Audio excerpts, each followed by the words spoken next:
Guys, welcome back to my channel Rupa pine blog ভিডিওতে তোমাদের সবাইকে ওয়েলকাম। আশা করি তোমরা সবাই সুস্থ আছো, ভালো আছো, আর আমিও কিন্তু খুব ভালো আছি।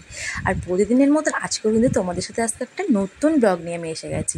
আর এখন কিন্তু সামনেই কিন্তু পুজো, আর পুজো মানেই কিন্তু বাঙালিদের অনেক কাজ থাকে। আর পুজো আসার আগে কিন্তু আমরা এই কাজগুলো সবাই সেরেও রাখি।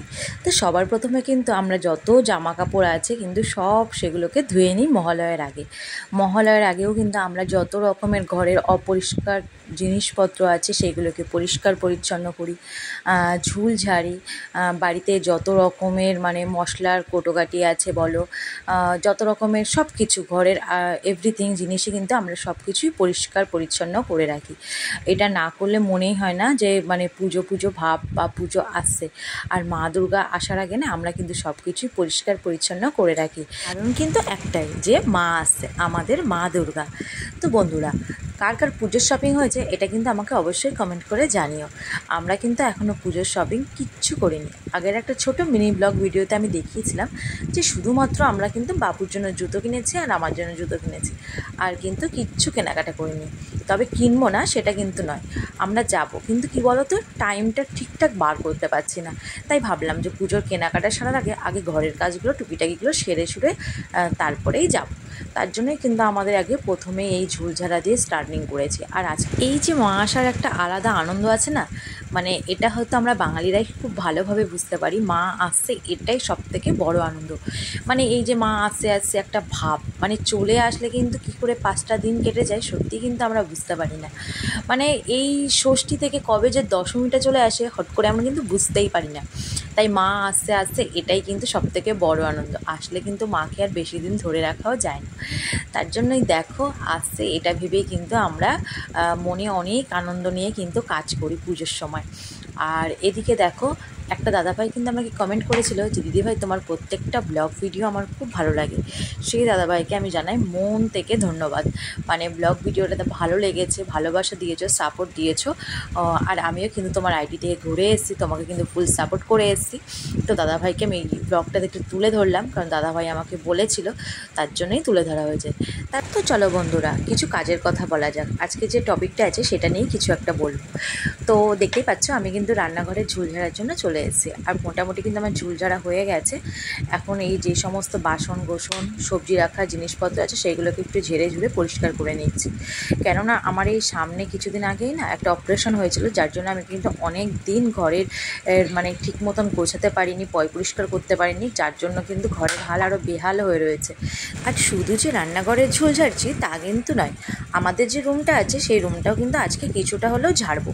আগের দিন আমি ওই রুমটাকে না ঝুল টুল ঝেড়ে একদম পরিষ্কার পরিচ্ছন্ন করে রেখেছিলাম, কিন্তু যে সমস্ত দরজা আছে জানালা আছে ওইগুলো না পরিষ্কার করা হয়নি, আর ওইগুলো ঠিকঠাক আমি পারিও না। তাই তোমাদের দাদা ভাইয়ের দেখলাম আজকে ডিউটি নেই, বাড়িতেই আছে, তাই ওকেই বললাম সব কিছু পরিষ্কার করতে। তা ও কিন্তু জানালা দরজা এগুলো কিন্তু পরিষ্কার করে দিয়েছে, কিন্তু রুমটার ভিতরটা গুছিয়েছে কিন্তু আমি। আর আগের দিন যেহেতু আমি ঝুলটা ঝেড়ে রেখেছিলাম তাই আজকে একটু চাপটা ছিল কম, মানে বড় ঘরের কাজের চাপটা একটু কম ছিল, কিন্তু রান্নাঘরটা পুরোটাই করতে হয়েছে। মানে সুন্দর করে ঝুল ঝুল ঝেড়ে ঘরদোর পরিষ্কার পরিচ্ছন্ন করে রেখে এসেছি, ঘরদোর মুছে চলে আসলাম বড় ঘরের দিকে। আর বড় ঘরে এই দেখো বাক্সটা কিন্তু আমরা চাইলেও কিন্তু মানে ওপরের ঘরে রেখে আসতে পারি, কিন্তু এটা না অনেক কাজে লাগে, যার জন্য কিন্তু আমরা ওপরের ঘরে না রেখে নিচের ঘরেই রাখি।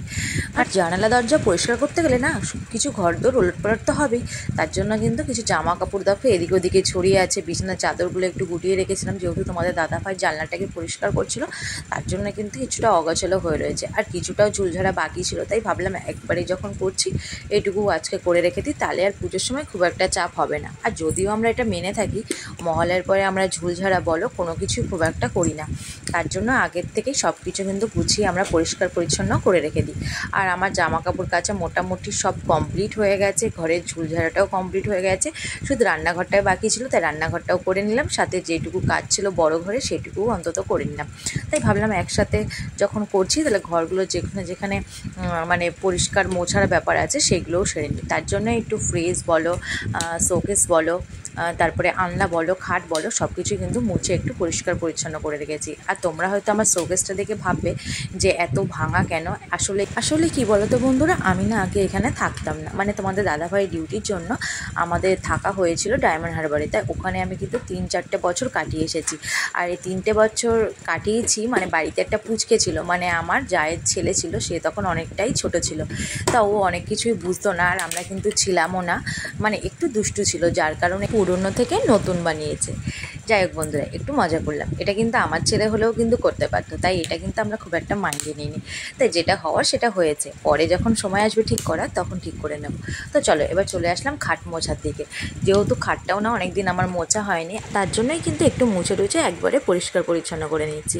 তারপরে একটু দেখো বিছানাটাকে আমি একটু গুছিয়ে নিচ্ছি। আর 3টে কোলবালিশ দেখে ভাবছো, 3জন আর 3টে কোলবালিশ আমাদের, মানে আমাদের বাড়ি কেউ কিন্তু কোলবালিশ ছাড়া একটা লোকও ঘুমাতে পারে না, মানে আমার বাবুও পারে না, আমিও পারি না, তোমাদের দাদাভাইও পারে না, তার জন্য কিন্তু আমাদের 3জন আর 3টে কোলবালিশ লাগে।